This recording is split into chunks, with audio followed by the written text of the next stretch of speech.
Hi, everybody. Hello. Hello. Welcome to Oh, another edition of How to Write Your First SFF Novel. Today, we are talking about writing while caretaking, doing things like taking care of children, watching over dogs or pets, or aging relatives, and trying to write through all the chaos. My name is Stephanie Lippitt Clark. I am an editor here at Orbit. This is Wesley Clark. He is my beautiful distraction from all of the editing I have to do while you lovely authors are working on your books. Um, Before we begin, I'm going to go over kind of the format of our room here. We have a Q&A on the side. If you look, it's the little box with the question mark. Please feel free to put your questions in there for the end of the live stream. We'll answer as many of them as we can after we go through our presentation. We have a comment section. Feel free to talk and interact with the authors as we go along. We will try to pay attention to the chat as we are talking. If we miss something, we'll come back to it. Just give us a little time. We're going to get to everyone's points and questions and just have a really nice time talking. So let me introduce everyone. We're going to go one by one, and I'm going to say who they are and talk a little bit about their work. And then if you could just tell us what your caretaking responsibilities are. So first up, we have P. Djèlí Clark, who is the Nebula and Locus Award-winning author of A Master of Djinn, as well as a number of acclaimed works of short fiction. Everybody. What am I supposed to say? Like what my responsibilities are? Yep, what are your responsibilities? Let's see. Other than writing, I am the father of two five-year-old twins, not two sets of twins, but two 5-year-olds who are twins. I have family life. I have a wonderful house, my small castle in New England to take care of. I have another job, academic life. I'm also an academic historian, so I chose two writing jobs. And yeah, I have a lot of things to take care of. Also, a Boston Terrier who might run through here any second. So quite a bit. That's amazing. That's a lot to juggle. That's like so many things to worry about, so many professions. But at least you get to like take your love of writing and put it into everything that you're doing, which is incredible. That's what I look. Next, sorry. Next up, we have Megan Bannen, who is the author of The Undertaking of Heart and Mercy and the upcoming The Undermining of Twyla and Frank. Hello, I'm really excited about this topic, and I feel like I've kind of done this every way you can do it. When I first started writing, my kids were ages 2 and 4, and I was working evenings and weekends at the public library. So my husband would come home from work, and it was like pass the baton, and I would go off to the library. And I did that for about 18 months, and then he went back to school to get his PhD. So I became the full-time working parent at that point. So I was working full-time, doing the parenting thing. And about halfway through his PhD, I got my agent and sold my first book. So then I was going through the editorial process of one book and drafting the next and working full-time and taking care of 2 kids. And then once he got his PhD, that's when I got to be the person who stayed home. And now I take care of the kids and our lives. Literally 50% of my life is feeding teenage boys. It's like at least half of my brain. And actually, now that I've got one driving and the other one with his learner's permit, I am looking for a job again because I have to send them to college. So that's the caretaking. That's awesome. Well, we hope that job involves writing more books. That would be great. There's definitely that. Next up, we have Richard Swan, who is the author of the Empire of the Wolf series, which began with The Justice of Kings. Hi, yeah, Richard Swan. My caretaking obligations. So I used to work full time as a litigator, so did a lot of big commercial litigation in London. So it was for very long hours until weekend work. So I was obviously writing around that. I'm also the father of 2 small boys, one of whom is 4. That's not true. One of whom is 6, and one of whom is 2. And we've got a third on the way as well, actually. So we moved to Australia a couple of years ago, and the deal was when we moved here, I would write, not full time, but my job would be writing, and then looking after the boys. So on Mondays and Fridays, it was both of them. Now it's just one. One's gone to school, so he's in school 5 days a week, and the youngest I take him a couple of days a week. and then he's in daycare the other 3 days. And then for those 3 days, I write all day, and then I tend to be responsible for the pickups, the drop-offs, and making dinners and stuff. While my wife does the kind of the corporate, bread making. What's the word? Bread winning. Because unfortunately, as a writer, even though Orbit pays me very handsomely, it's still penury by corporate standards. So that's me. We all do it for the love of making people that's very right. happy. Congratulations on another child on Thank the you. way. That's amazing. Yes. Ugh, yeah. And last but not least, we have Jackson Ford, who is the author of the Frost Files series, which began with The Girl Who Can Move Shit with Her Mind, which is one of the best titles to ever come out of Orbit Publishing. I agree. I didn't even think of it. You guys thought of it. That's how cool you are. Hey, I'm Jackson. Thank you guys so much for having me.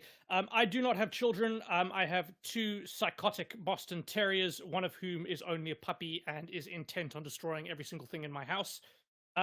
While I am lucky enough to write full-time now, until recently I had a full-time job as the editor of an audio review website. So we reviewed headphones, speakers, and amps, basically rich people toys. But I was the only full-time employee. Oh, hello, kitty. Only full-time employee, and that involved just running the website, writing pretty much every piece of content, and just throwing myself into that wholeheartedly. Now that I write full-time, like Rich, I'm also married to someone in the corporate world, and she works with some pretty long hours. So it's kind of become my responsibility to look after as much of the house and our kind of rambling garden as I can, which I think is probably only fair. I mean, that's so much. Raising a puppy is a really hard task. Like, yes, just... I'm not going to go out and say it's harder than raising an actual human child, but it's no, but it is hard. It's really difficult. Teaching them, making sure that they know their basic commands. They're not going to jump up on people, and just having that balance between, wanting to give them the best kind of life experience, and also recognizing that the world is kind of meant for humans and not for dogs the way we have set it up generally. We have to learn to respect those rules. It's very difficult to balance. So we all have a lot going on our plates. I think we can just take a minute to vent and commiserate. That's what we're here for. How hard is it to write while we're caretaking, while have all these other responsibilities that are just like taking our minds away from what we, want to do in that moment, which is craft these incredible stories. So Megan, I'll go to you first. What do you want to get out there about caretaking? Oh, I think what I'm going to get out is when I moved from working full-time to getting to be a full-time writer, I thought, oh my gosh, I just got 40 hours a week back. And this is incredible. I'm going to be so productive. But what's amazing is how much other people will just fill that time. Because if you say I work from home, what they hear is home. Oh, you're home. And then that's how you become like the school room parent and taking kids to every single appointment, track meet, cross-country meet, everything. Like I spend so much of my life in the car, and then just everything kind of, when you're the parent that's home, everything falls to you. So even though I've got kids in school at this point, like it's just bananas. Like I see no difference between my life now and when I was working full time. And like just case in point, the World Fantasy Convention was here in Kansas City the weekend before last, and I got to go to that, and it was great. But like when I come home after being there for 12 hours, everyone's like, "What's for dinner?" And by the way, we left a giant mess for you to clean up. And then, like 2 days after I get back from that, my son has an emergency appendectomy, and now I'm like on the phone with insurance. And at some point in all of that, I really do need to write, a book. So that's what I'm going to complain about today.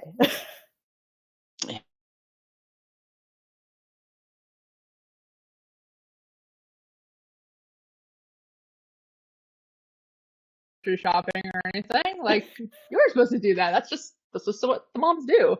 Yep. Oh my gosh. Yep. Jackson, what about you? Raising a puppy, you've got another dog. It's a lot to balance. It is. I think the one thing I found, and this is particular to having multiple dogs in the house, is you are part of their pack. I mean, you're not alpha or anything. That's kind of discredited theory, but you are part of their pack, and they want to be with you and be in your face 24/7. So I found that carving out time to write and time to do things like working out, which involves obviously kind of lying on the floor and moving around that particular space, can be quite difficult, and it's quite tough to find. To have to kind of say to them, okay, well, now I need to balance writing with training you guys to stay out of my hair.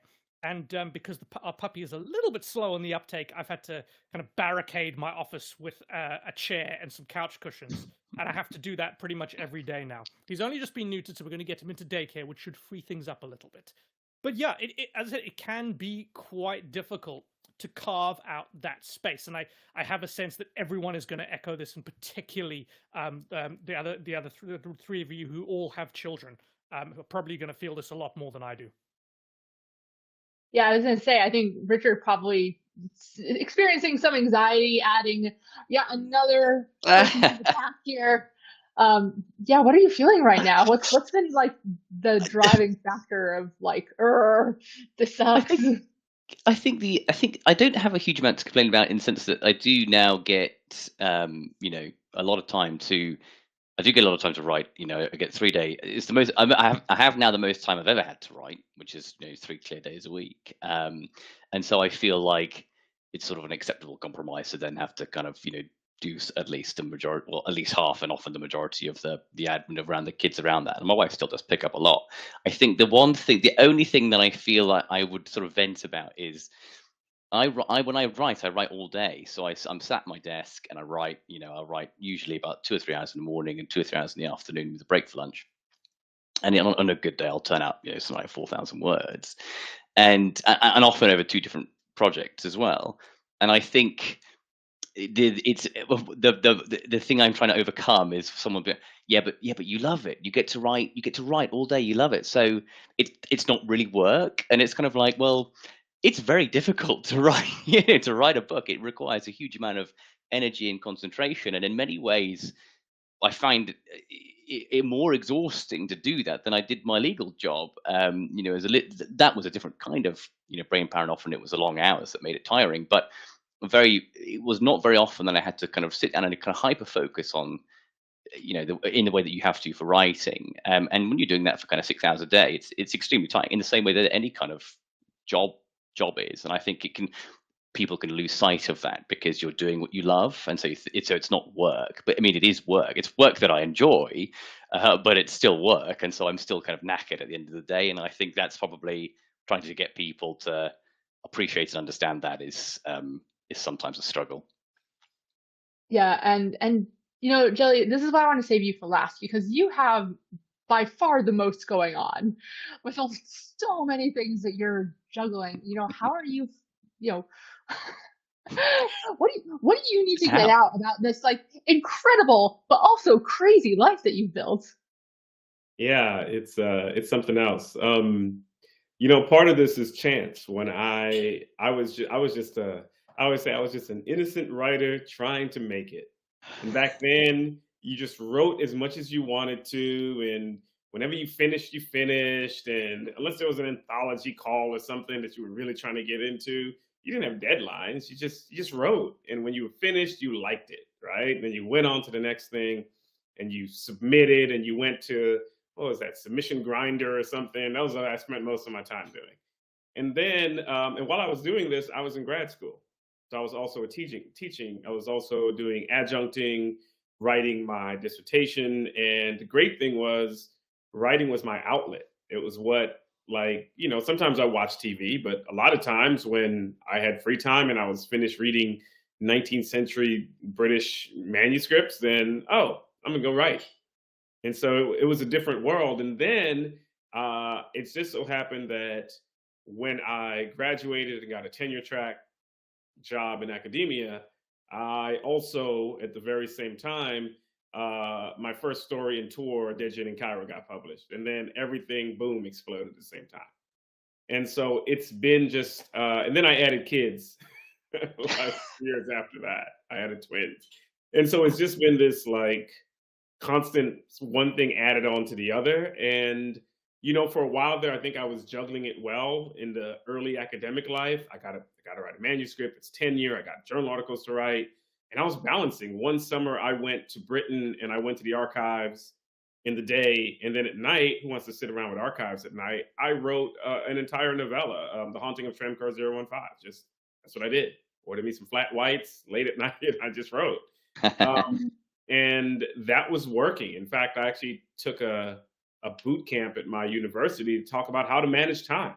And I learned there were all these little tricks, like, you know, when you are about to write and you say, well, I gotta go wash my hands and I gotta go clean these things. And they're like, you're procrastinating. Just start.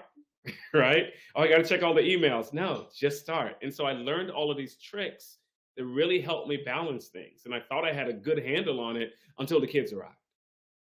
And anyone who has told you those stories, oh, you'll have kids and they'll sit there and you'll be able to write. They are lies. They're all lies. Every part of it is a lie. And so it's just been, you know, I would say that some of those skills I developed early on, I can still use, but it's become a lot harder. I don't really have always pockets of time I can write. I just have to go, oh, that's a free moment, jump on it.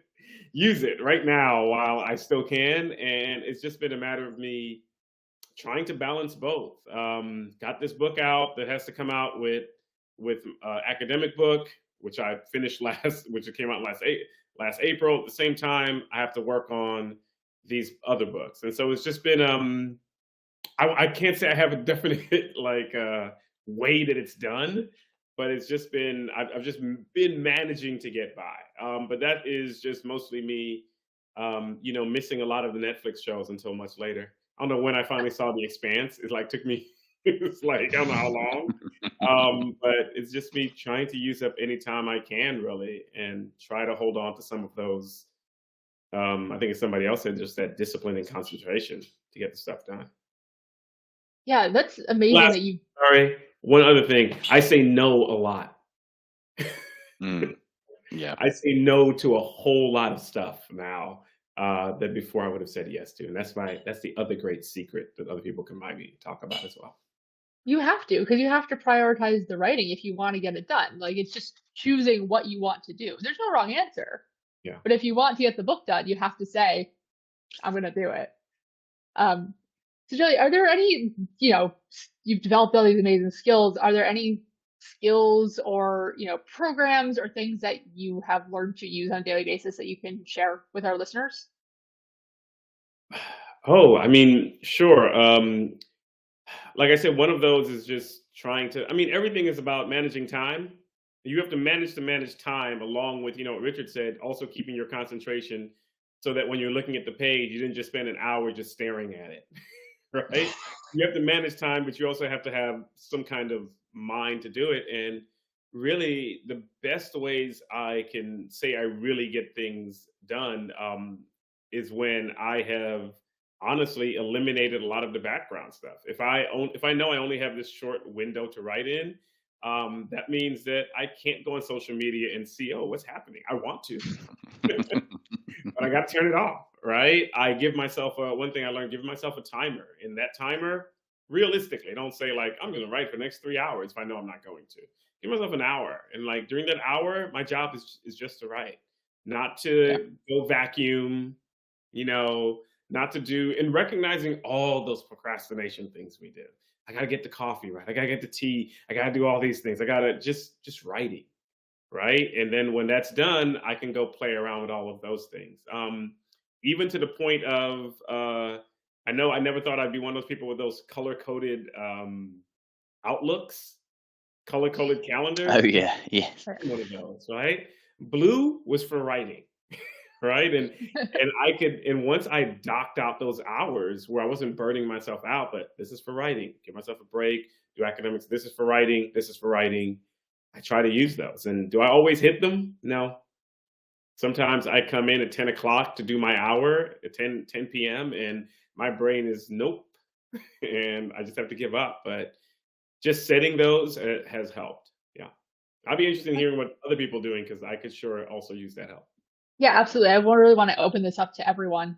Richard, let's go to you. I think when I was working full time, and necessarily, you know, I was having to write late at night usually.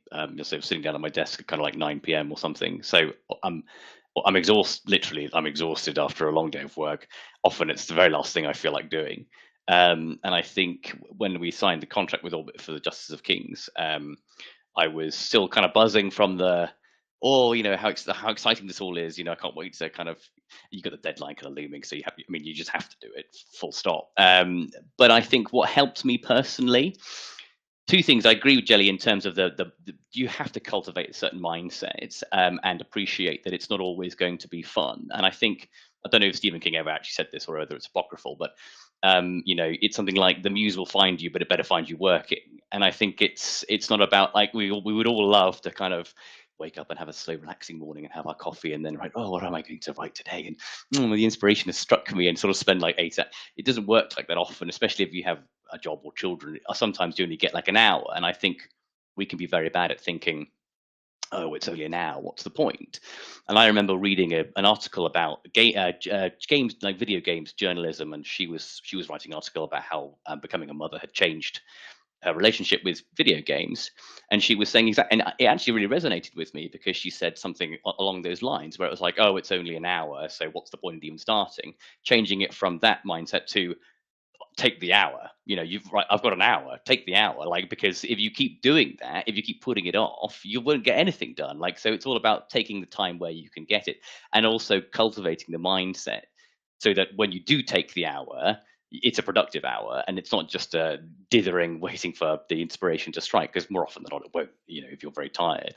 But I thought the other thing that kind of helped me in a physical sense was setting up a physical space in which all I did was write. So like having a desk with my computer on it kind of set up, and I did nothing else in that space except write. So it was like Pavlovian, conditioned myself, and I would make like a cup of like this specific tea, and it was like I would just like ritualize the process. So it's an evening, it's late, all right, and so I've made this tea, I'm sat in this spot, and so my brain is already like, oh, okay, we're writing now, are we? And you kind of condition yourself. And so especially when I was working full time, that helped me have that physical space, if you can find it somewhere, where all I did was write, and that also was a pretty good, useful trick for me.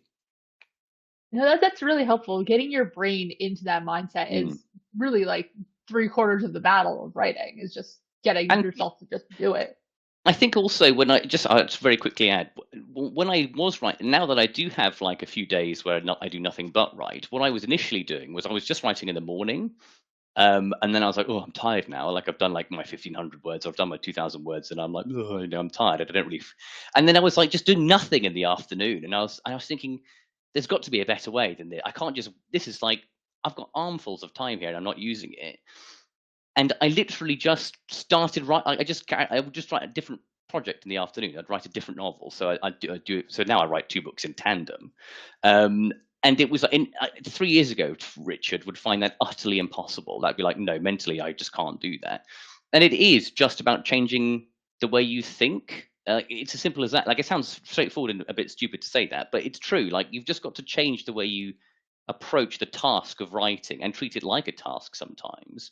Especially a novel takes a long time to write, and I always said like 10%, the first 10,000 words is the most fun, and then the next 140 is more grind than anything else. It's just an endurance sport.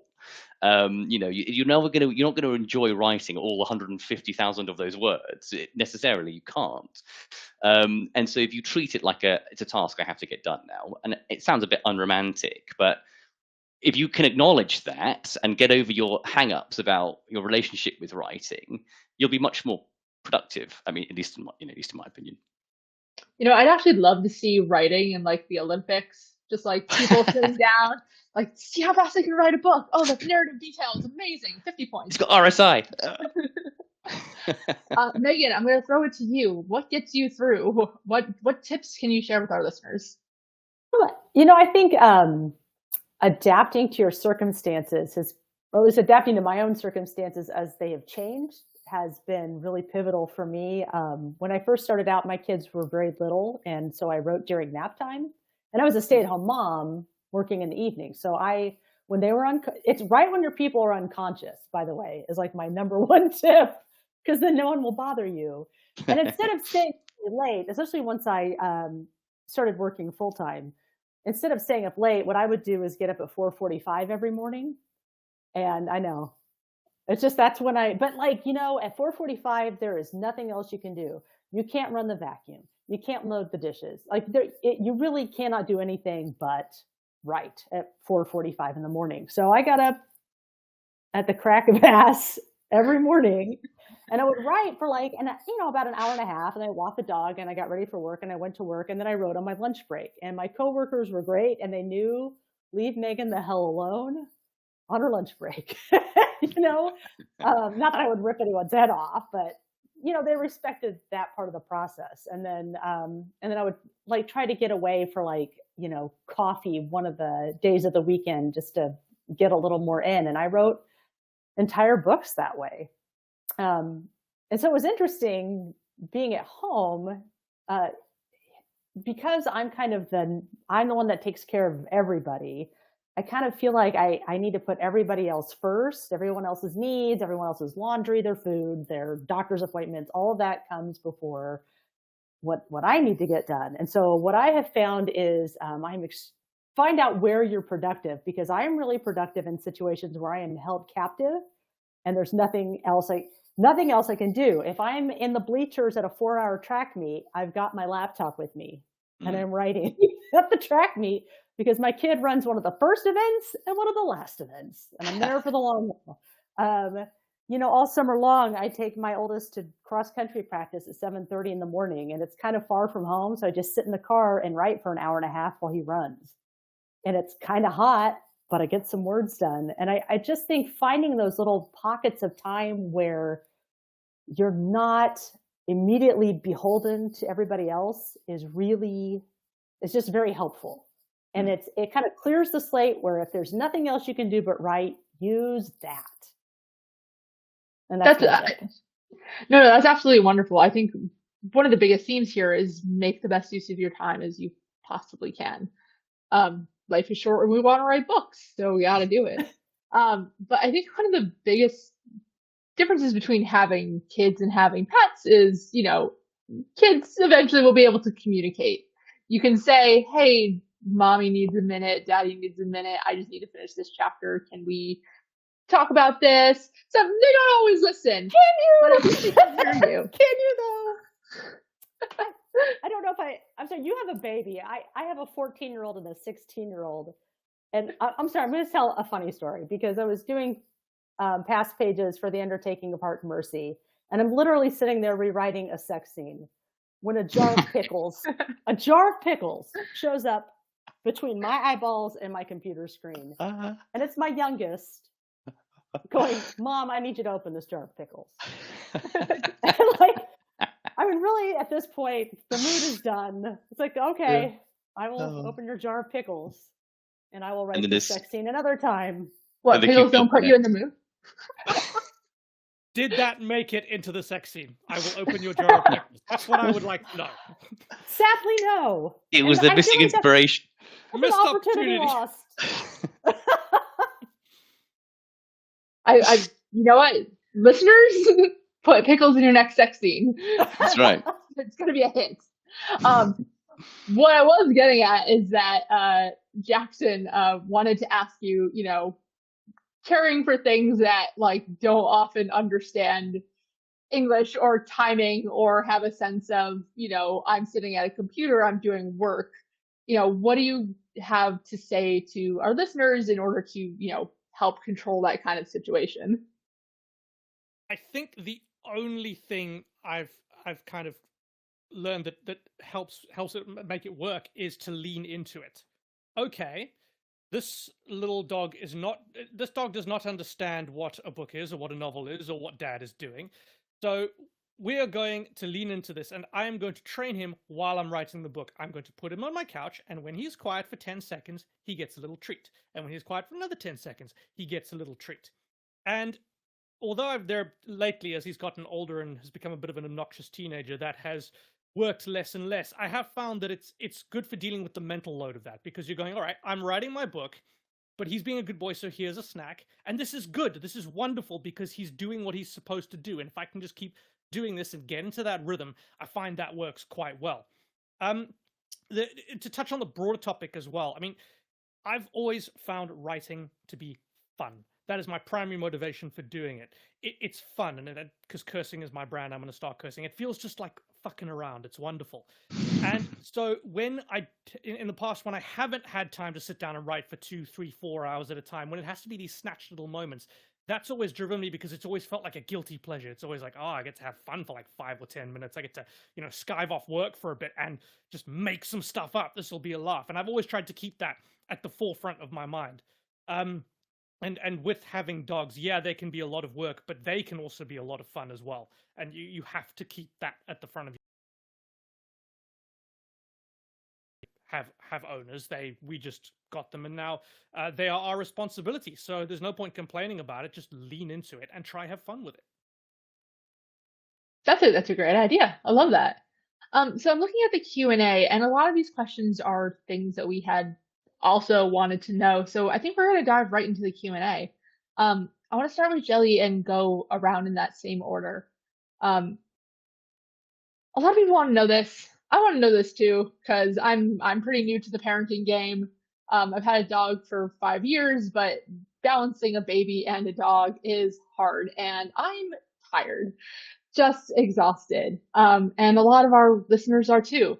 So how do you manage that exhaustion? How do you write when you're just so tired? And, how do you push through that mental blocker that tiredness and stress can really put in there? Yeah, that's a great question. And, my answer to that is going to be, I don't. I listen to my body. Especially if it's a certain time of the day, it's been a long day. I think like Rich was saying, you come home and I try, and sometimes I can go. Sometimes, I have a 45-minute commute back and forth from work. It's a great time to just listen to podcasts and audiobooks and at the same time get my imagination flowing. And sometimes when I come home, I'm ready to go. Of course, then it's 2 hours to get the girls in the bath. I have to take them to bed. We have a whole thing where they have to see 2 videos before they go to bed. And my wife is like, see ya. And I'm up there with them because she's also full-time. She's a reporter with a top newspaper. And so at any time, she's like, news doesn't stop. And so once they're down, it's like 9 something, I get some food, and sometimes I'm ready to go, right? And the exhaustion just isn't there because whatever reason, I'm ready to go, and I'll churn stuff out, and I'll actually look up and be like, oh man, it's like 11, it's like close to midnight, I need to go to bed. It's like I wake up in the morning. And then other times I try to go and the words are just running all across the page. I can't hold my concentration. I am nodding. I'm not fighting that. I listen to my body, and my body is like, you're tired, dude. Go to bed. I'll try it again tomorrow. Maybe like Megan said, I'll wake up early in the morning. I normally wake up to go work out. And so maybe I'll wake up like 45 minutes earlier before knock out something if it was there. But I mean, I know it doesn't, not the answer some people want, but sometimes when you're tired, you're tired.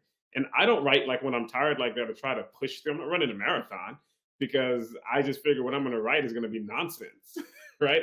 Only if I knew exactly what I wanted to write, it was something important that I've written out in my notes, and I just really wanted to get it down, I'll fight it, and I'll just get it down. I'll say, I'll come back tomorrow and fix it. But otherwise, I listen to myself, and I take a nap, and I get the rest I need. And hopefully getting that rest means that tomorrow I'll be in better shape to write, right? And so that's the best I can really tell folks. I mean, there has to be a point at which, and that's me anyway, where I'm tired, go to bed. I'm not going to I'm not fighting. I see my toddlers do that all the time. I'm not fighting sleep. I see them fighting it all the time. I think the number one thing to get across to any parents listening is like sleep is really the most important thing you can do for yourself and for your kids. Like, and sometimes you wake up in the morning and it's going. And I've gotten up suddenly, especially when I have a deadline. I'm like, I got it. And I run and I actually start writing, and then I'll get like hungry because you realize it's 2 in the morning and writing for an hour. I get almost that pass out hunger. Anybody who knows that that weird morning writing. Yeah. You're like, oh my God, why am I suddenly past? Oh, I haven't eaten. It's 2 in the morning. And then after that, I go to bed. I like go back to sleep once I got it out, right? But yeah. Anyway, I'm gonna stop there. Oh, that's awesome. Richard, what about you? Are you when you are bringing in your newest edition here, like, are you guys doing shifts? Are you like I think when letting your partner take all the night feeds? Like, what's the sleep situation here? you know what? It's one of those things where you just often just don't really have a choice, and it really is as simple as that. Like, yeah, I'm very, very tired a lot of the time, especially when my boys were young, and especially I was working full. I think the busiest I ever was maybe 2 or 3 years ago when I was litigating full time. Had a few big cases that year. I had a baby and like a 3-year-old. So obviously, the baby was waking up like 2 or 3 times a night, and I was having to go to work. I was having to work all day, and I was having to come home, and I was having to kind of do my edits on Justice of Kings. And so yeah, and obviously I was exhausted. But the fact of the matter was, I just didn't have a choice. I had to write it. It wasn't going to write itself. And I think one thing I did do was I obviously recognised writing late at night it can be just awful. And so there are 2 things that I did. One was that if I could write in my lunch break, I would. So I've still got loads of energy at lunchtime. A novel is just a Word document, right? So anybody like walking past your computer, and I have my own office and my law firm, but it's like a glass wall. So you've walked past the office and someone's looking at my screen casually. It just looks like a Word document. So no one's going to bat an eyelid if I'm just secretly writing. So I used to write in my lunch break when I still had a bit of energy. But if it was necessarily, writing late at night, often I'd find, all right, just write like 300 words. Any idiot can write 300 words, right? It's like 10 minutes worth of work, if that. Like, and suddenly you find, oh, I just do another 100. Like 500 really isn't that many in the scheme of things. And you can almost try to trick yourself into kind of maybe almost writing 1,000. Maybe it takes an hour to write 1,000 words. But if you just set out to write, or even 250, I'm just going to write 250 words. What's that? That's a long paragraph, anybody, and then I'll go to bed. And you just sort of incrementally trick yourself into writing a little bit more each time. And that worked for me. And the other thing, the other thing that works for me is, well, gamify it as well. So I know earlier I said like ritualize your writing, gamify it too. So like get the Excel spreadsheet, color code it, get the green like tick box. I'm working towards the green box. Like I did my 10 pages of editing today, green box. I'll get the chart, the projected word count versus actual. Get the chart and beat the line on the chart, and if you can gamify the writing process as well, that's a huge motivator for me. Because if I'm looking at the writing chart and I see like target versus actual, and I'm seeing red on that chart, you better believe that night we're getting it back to green. And I like to set it quite low, and so then I'm like, I'm smashing this chart, I'm thousands of words ahead because I've set the target so ridiculously low. And sometimes I have to up the target a little bit because otherwise it gets a bit ridiculous. But yeah, that's another good way actually. I just remembered that, like, gamify, get the Excel spreadsheet with a little the target versus actual and the chart and the line bar, and just do that, and you'll be amazed at how you can kind of psychologically you can trick yourself into just a little bit more every now and then, and it adds up very quickly. 100 words a day, that adds up quite quickly, and 100 words takes 5 minutes if that to write. So that would be my advice. No, I love taking the tired brain, making it just susceptible to malleability. Like, you do this, you'll get a little reward. Got this. What about you, Megan? How do you fight the exhaustion? It's funny because I started writing as kind of an escape from the exhaustion, I think. Like it was, when we had our second child, and I got a master's degree at the same time I had our second child. I have a master's degree per child. I don't recommend that. That's amazing. I was going to grad school and I was home with 2 kids all day, and we were living off a teacher's salary because my husband's a teacher. We were broke, and it just was this time in my life where I felt like I was disappearing because, we couldn't afford any daycare, any childcare. It was just me home all day with the kids, and the demands of motherhood. You just feel like you're disappearing, and your hopes and dreams and wants just kind of get sucked out of you. And I think writing for me was the one thing that I did for myself, like the one selfish act per day. That was the thing that refilled my well. And I think I'm so grateful to that first book for doing that for me. And I think that's an idea I always come back to, is that this is the thing I do that actually makes me feel better. And sometimes when I'm in a real slog and it's not going well, I remember that, like, wait, I started doing this because it was the thing I did for myself. It was the thing that fulfilled me and made me feel good. So when I find myself wearing down, I think what I tend to do is, like, there are always a few scenes that are carrots that you're dangling for yourself, the things that you know are going to happen, and then there's that kind of like black void between all of those scenes. And sometimes if I'm feeling stuck or tired, I will jump to maybe writing a little bit of the dialogue in one of those carrot scenes, and it's a reminder of, oh yeah, this is good, this has legs, this is why I'm doing this. And I think that kind of helps get out of that slump. But for me, the writing is the fun part, is the not tiring part. So no, that's my not helpful tip. That's super helpful. Are you kidding? Turn your writing into your caffeine. That's a great idea. Well, I recommend caffeine also. Like, caffeine. I have a coffee problem, so. I have a tea problem. Like, I drinking maybe like 4 cups a day. It lets you really explore what's out there, which is nice. In terms of like all the different flavors, but my heart is probably like going like this. 4 cups a day of tea in the UK. There's rookie numbers, You need to get those numbers up. Okay, challenge accepted. I love it. Thanks for the endorsement. What about you, Jackson? How do you combat the tired? I want to come at this from a slightly different angle. Stephanie, you mentioned that riding is an endurance sport and you'd love to see it in the Olympics. And I think there's a grain of truth in that. We owe it to ourselves as writers to take care of the bodies we are in. Now, this looks different for everybody. Everyone has different responsibilities. Everyone has different levels of energy. Everyone has different bodies. But I think you have to find time to be as healthy as possible, whether that looks like working out, eating healthy. Sleep has been mentioned already, because I genuinely believe if you are constantly having to fight a body that is uncomfortable, you're not going to be able to produce good work. And so I think as a writer, it is absolutely essential to take care of your body, to give yourself that time.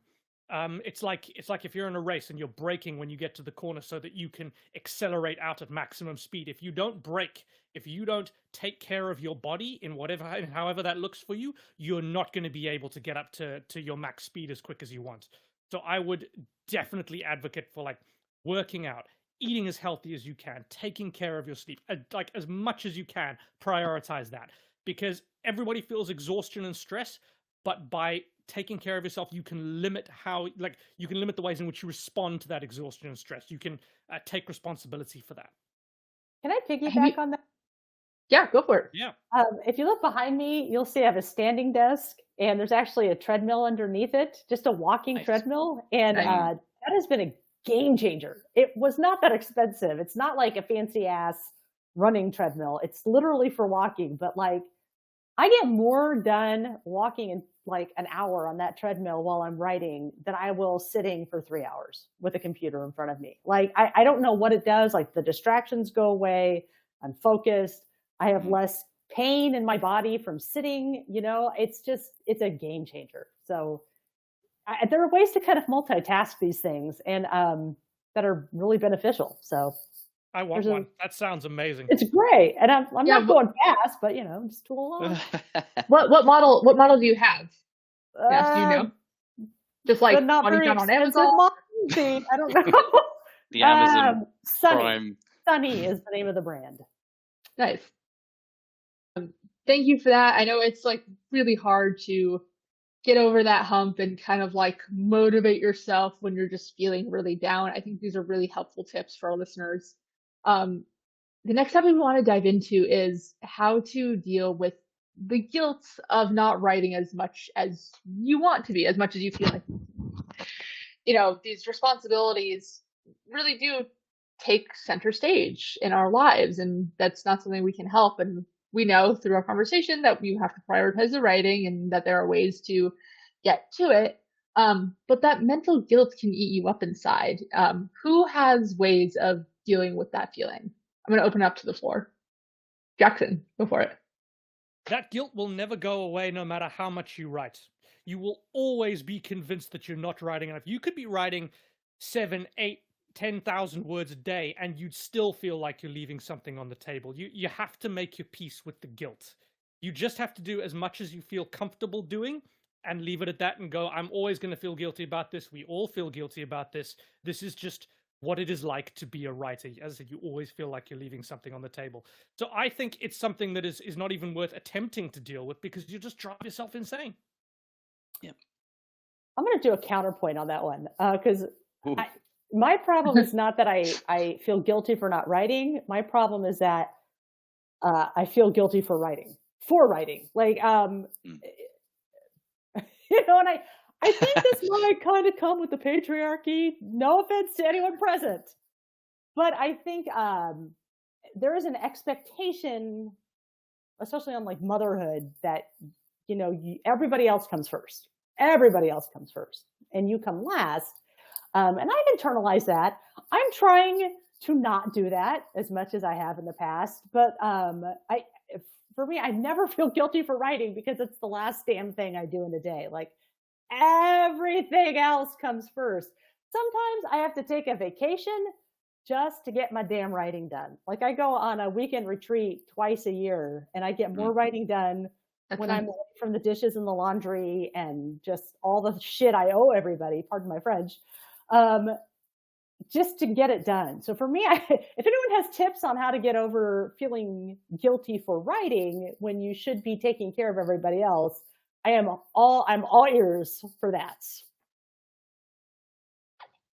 I wish I had tips. I'm kind of getting over the same thing right now. Like, learning to ask other people for help so you can get the writing done, and, not feeling guilty for thinking like, oh, I know this is my job, but maybe someone else could, vacuum today. Maybe someone else could load the dishwasher. That would be nice. So you're right. It's something that we just have to deal with. I was going to jump in really quickly. Rich, I think you were going. Oh, I wasn't. No, sorry. No, please. Yeah. So, I think, what Megan says, I think if there's anything, so I'll say this one. I don't feel guilty about not writing. I'm like, I'm busy. Like, I didn't get writing done. Oh, well, I guess it'll get done tomorrow or the day after that. Now, I do get stressed when something is due and the deadline's coming up. I never feel guilt, though. I always feel like, look, there were real reasons why I didn't start this. I had a mental block. X, Y, and Z happened. So-and-so happened. And so I get that people feel guilt. I don't know if I feel stressed at times. And we talk about how to alleviate stress. Like, stress to me can be numbing, right? Like, I had so much stress in doing, just because I knew it was due, that the book was due in September. I had a year to start it. I started it August 1st. And I got it done by the end of September. Right? I turned it out.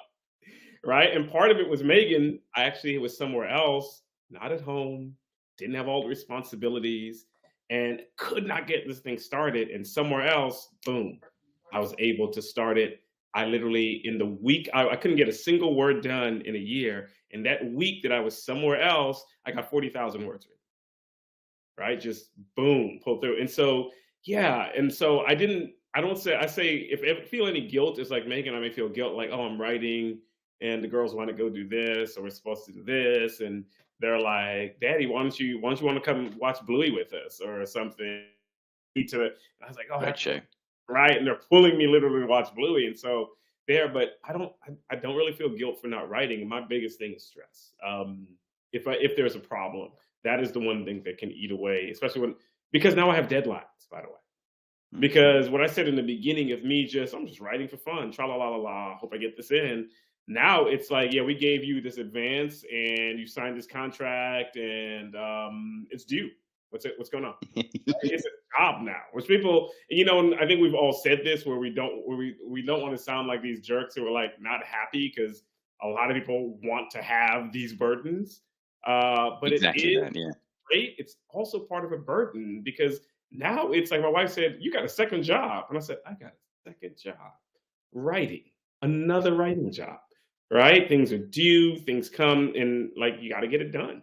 And that can get stressful, right? Knowing that there's this looming deadline when before you just wrote at your heart's content and just threw it in there at any time. And so, yeah, I mean, I can talk about how to alleviate stress. Not so much guilt for me, but I can talk about, how to get over stress, which I think Megan has a great one. Go somewhere else, get away.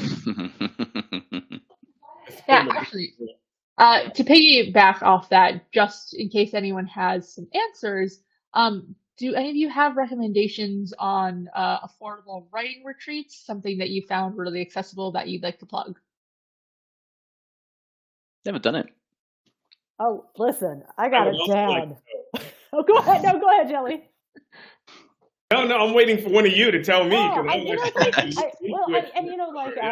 I have two different sets of critique partners, but I have critique partners I've been with for like 12 years now, and we have kind of mastered the art where we have like 2 times a year where we will go for a long weekend, and it's always in conjunction with like a holiday where the library's closed because, of course, they're both librarians. That's kind of my people, and we'll like just get a cheap Airbnb like within an hour's radius of town, and load up on groceries and a lot of wine, a lot of charcuterie, and just kind of like graze all weekend and set like, from this time to this time, everyone's gonna like go off in their own little corner and write. And then at this time, we'll all kind of get back together and talk about what we're writing and talk about the good gossip that's out there and eat some more cheese and drink some more wine. And then everyone's kind of back to their corners again writing. But you really feed off other people being around you also writing. I have tried to do solo retreats before, and I'm not as productive. There's something about having other people kind of as like accountability partners in the cheap Airbnb that you were sharing to kind of force you to really focus and get your stuff done. At least that's what has worked for me. But I do find it really funny that I have to take a vacation to get my job done, but I do. No, I think there's something to be said about gathering with other people, even if you're doing it in a digital space like this during NaNoWriMo, which is amazing. Doing things like joining a Discord group of other writers and being able to like throw out a chapter and saying, can I get some feedback on this? Or just, being able to talk about what you're watching or what you're doing right now with people who are doing the exact same thing that you're doing can really help alleviate that guilt, alleviate that stress, and to say, we're all doing this together. We're doing this for a reason, and that's okay. And sometimes we can't. It's all right. So I think we have time for one more question. And this is going to be an interesting one. It's not necessarily to do with, writing while caretaking. You can really apply to any writer in any situation. How do you keep the creative flow going when you get a great idea during work, during caretaking, when you don't have time to sit down and write at that moment? This person who's asking this finds they have a good idea, they write a note and try to tackle it. But when they're finally free, it doesn't seem to have the same momentum. So how do you get back into that writing groove? Are there things you do to psych yourself up? Are there things you do to just get yourself into that mindset? Megan, let's start with you. You go, Megan. What's the answer? I was like, you're asking a question. It's like, crap. I don't know. And I don't think. You've got to think about it. I think I've changed how I write. Because I think I used to be more like what Djèlí was talking about, where it's like when you're writing for fun, for personal fulfillment, and it's like, yeah, this is great. I'm enjoying this, and you can play and have a good time. And then when it's your job and you have deadlines and your publisher's, paid for the book, that's kind of a different mental weight. I think so. I used to kind of play around a bit more, and I wouldn't say I was ever a pantser, but now I'm definitely more of a plotter. And I do have those moments where I'm like, I mean, it's inevitably when I'm like driving someone to the orthodontist. It's like, oh, I got an idea. And I'll like, leave myself a voice text. And like, usually the speech to text messes something up in a way that's very funny. And hopefully I'll remember what I meant in actuality. But I usually, because I kind of operate off of a rough outline now, I usually am able to kind of put that in wherever I want it to go, at least. And then when I actually get to it, I don't know, because I have everything kind of outlined and I know the kind of emotional arc of the book, for some reason that doesn't lose its mojo for me when I finally get around to it. So I don't know if that's helpful. I think usually for one of the things I tend to do when if I need to get back into because that happens to everybody, right? You have a great idea, you're on your commute or something, or it's the middle of the day, and there's nothing you can really do about it. And then by the time you actually get to your desk, it's hours later, and the creative well has run dry. And what I tend to find is if I partake in some sort of other form of entertainment, so if I start watching TV or if I read a book or I play on my Xbox, whatever, I get about 5 minutes in and I'm like, oh, actually that reminds me of X, and then I have to go and write instead. And that almost inevitably happens, where usually doing something creative actually can kickstart your own kind of psyche. So if I'm on holiday, for example, and I'm reading like a book, so I'm reading Jade Legacy at the moment, and it's a brilliant book. I love Fondelier's writing. I think it's fantastic. But I'm reading Jade Legacy, and I'll literally like read a page, and then I'll keep picking up my phone with my Google Notes app, and I'm like, oh, that's a good idea. Blah, blah, blah, write it down, and then that's just reminded me of it. Write that down. And so I read very slowly because you get interrupted by these cool ideas, and how I might sort of do my own spin on it or incorporate it into something a bit later, or it's reminded me of something that I was thinking of earlier in the day. Or often I'll just put the book down entirely and then go do some more writing, because it's kind of by partaking in somebody else's creative endeavor, you've almost like give yourself FOMO, and then you're like, oh, actually, yeah, maybe I do feel like writing actually after all, and then I'm back at the desk again. So I'll literally I'll watch a movie or something. I'll get like 10 minutes in and then I'm like, nope, I could be doing writing instead of this. And then I'll go and do that instead. So sometimes just consuming some sort of media can often, music or TV or whatever, can sometimes kickstart it for me. Go to Djèlí if you have any tips for getting in that writing flow. So it's funny. I was looking at like this great notes feature on your phone. Here is how Ring Shout was written. Just all the notes to it, right? Another thing that was due, and I didn't start it until I had to write it in like 30 days. I procrastinated to start writing. But I was working on an academic manuscript, so I had reasons. I think part of these are all great, and I guess everybody I'm seeing people talk about, they write to different things. People like writing to the Oppenheimer soundtrack. I used to write to Wu-Tang and T. Jackson, Wu-Tang and Run the Jewels became like one of the things that was constantly there when I was writing. But my writing process is of the kind that I don't have to worry about that too much, because when you see me writing these notes on my phone, I've probably been writing them for weeks, if not months, right? I've probably been sitting with the story, driving, thinking about it, mowing the lawn, washing dishes, listen to Run the Jewels while I'm running. Like I remember Lupe Fiasco had a album called Drogas Wave that I would go running to, and that literally helped me figure out what I wanted to do in Ring Shout, right? Just listening to this album over and over again. And so all this to say, by the time I get ready to write, I'm like, it's finally like, okay, I've done everything I need to do. It's time. And my body, my mind knows, okay, I've written all these notes. I've sat with this. I've thought about it. I've fantasized scenes. It's time to go. And so that really helps, because, in other words, I don't just get the idea and be like, oh, I'm gonna go write. I have typically sat with that for a long time, right? And really, it's become my daydream. It's all I'm thinking about, right? And that's when I got to get it out now. And by that time, I'm ready to go, because I've been with it so long. And so I don't know if that works for everyone, but for me, my thing is, don't rush it. I had the idea. I'm going to sit with that idea for a while, because I've had ideas where I wanted to go write it and I tried to write it right away. It just didn't work, kept falling apart. And then a year later, I'm like, boom, churning it out. And I mean, it sounds cliche, but sometimes a story is ready to be written when it's ready to be written, right? And so that's helped me with getting out my thing. Now, in the middle of writing, you can always hit blocks, and that's always a problem. And this is where I think a lot of the stuff Rich and everyone has said, yeah, I'm gonna go play some Xbox or something. Or my favorite thing, I can't think. Great. This is a great time to catch up on all those Netflix shows or cartoons. I'm gonna go watch One Piece or something absolutely utter ridiculous. I'm gonna sit with my daughters watching Peppa Pig, and in the middle of Peppa Pig, boom, this scene comes up for Ring Shout. Yes, that actually happened. It's from a Peppa Pig episode, Danny Dog. Yes, I put a whole song in there that came from, I said, thank you, Danny Dog, because you never know where inspiration can come from. And so all this to say, I find different ways to get my mind out of it. And that's one of the best ways to help with the block. I go read various different things. I take up something.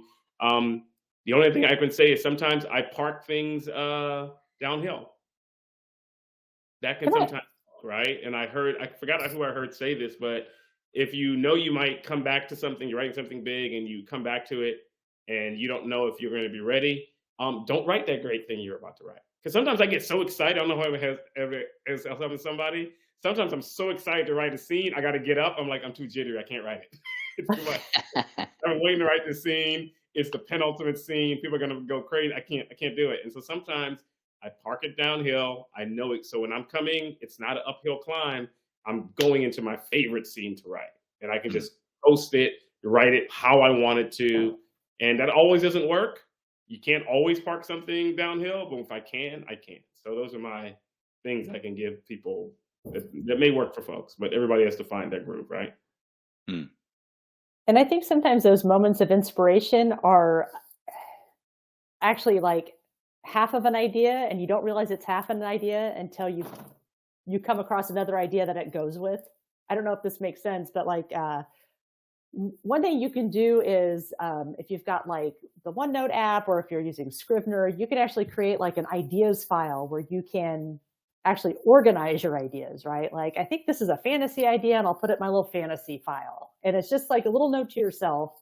And I can't tell you how often I've come back to just little snippets of ideas or inspiration in my ideas file and realized, holy shit, this thing and this thing go together, and now it's a really cool idea. And they've sat there for years in my file. So just you might organize your random thoughts like a librarian. I have 3 very quick points. Firstly, Djèlí, your superpower is clearly writing to Wu-Tang. I don't know how you do that. I would just find myself rapping along. Secondly, happy birthday to Enter the Wu-Tang, which was 30 years old this past week. And thirdly, and very briefly, I have a story about how not to make notes for yourself. Do not use the email program on your phone to quickly tap out an email to yourself, because you will find out after you've written 4 or 5 paragraphs of an idea that save, draft, and discard are right next to each other on the little drop down. Don't do that, guys. Don't follow my example. That was not a fun moment. Oh no. I hope you were able to recover whatever you were writing. I was not. Oh. I just want to say thank goodness. I'm sorry that happened to you, Jackson, but I say thank goodness we live in the age of servers, because my great fear, like I would often read about like the writer Ralph Ellison having a fire, destroying some of his notes, and why he could never get a book after, could not put out his book after Invisible Man. Oh, look who came to visit. And so, that was always one of my hi, buddy. Fears. Oh, and everybody came to visit. That was one of my serious fears. And so I'm glad we live in the era now where everything I do is instantly backed up. I invested in Dropbox. Yeah.